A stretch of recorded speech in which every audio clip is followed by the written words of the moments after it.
Improvisational miniature painting tutorial part 3.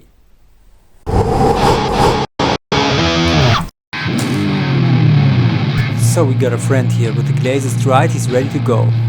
First we grab our flash tones again, Cadian flash tone first, and I'm a bit excited about the next part because it's about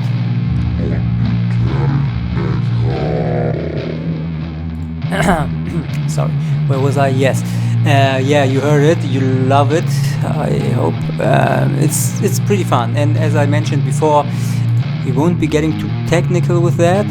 We want to experience a more artistic approach and just go with the flow, I would like to say. So what I do first is I look for the spots and places where the reflections would most likely be. Just immerse yourself in the process and see where the brush guides you. I think one of the most important things for your development as an artist is to be really dedicated when it comes to technique and also to use a pragmatic approach. I've seen many become intimidated by certain techniques and be intimidated by the possibility of improvement even. And that's a really wrong approach in my opinion. That's what I mean with being pragmatic. Just do it. Grab your brush and keep going. And really just experiment a bit.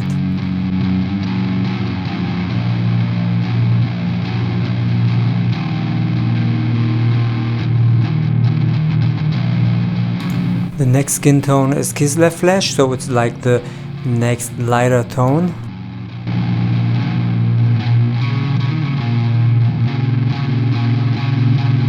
And we want to get brighter and brighter step by step. That's why we switch to Palette Witch Flash.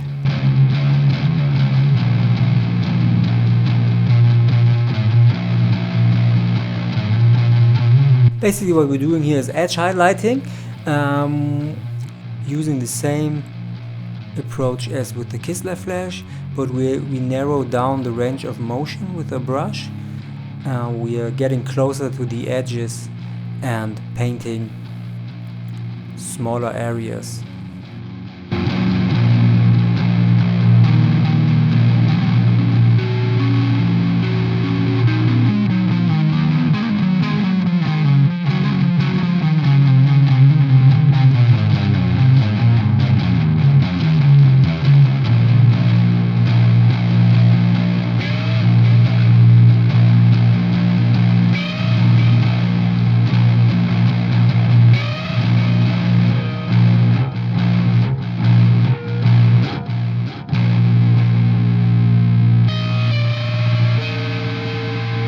The next color we'll be using is Rhinox Hide. With the shiny parts sketched out, we want to get a realistic metal feel, metal look, and for this we have to ensure that the darkest parts are close to the lightest parts so that the contrast is really high.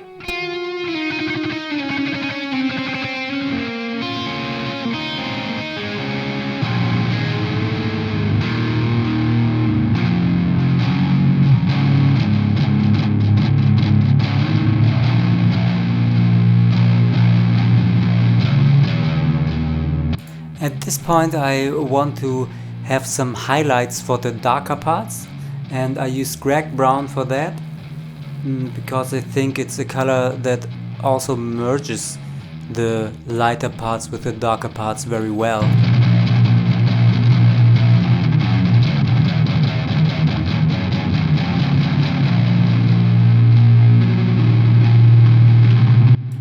And now we've reached the first glaze of this session, and we're gonna mix the glaze ourselves.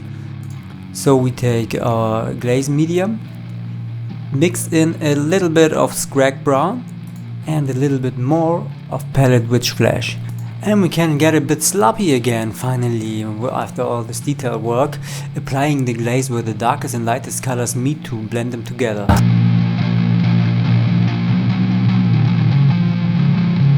To be honest, I wasn't really satisfied at this point with the darkest parts, so I decided to use one more darker color.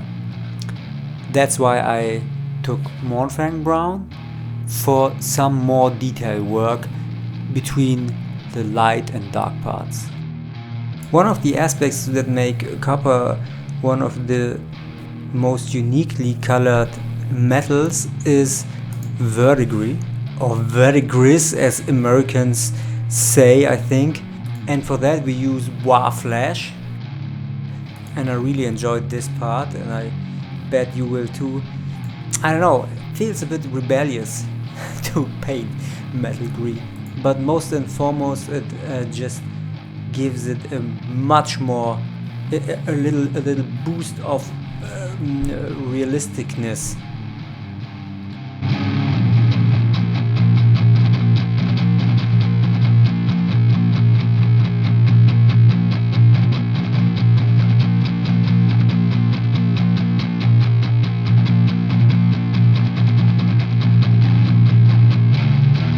After the War Flash I grabbed the bottle of Ogryn Camo as a highlight to the greens, but also as a color to merge the beige and the green.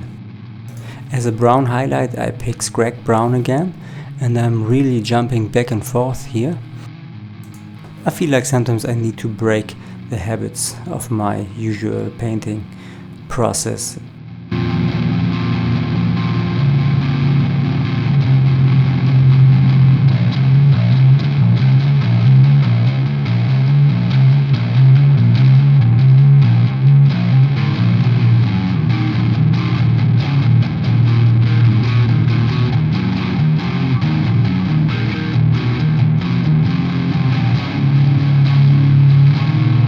Lest we forget about the emblem. And here it is. The cyborg arm is finished for now. I really enjoyed this session. I hope you did too.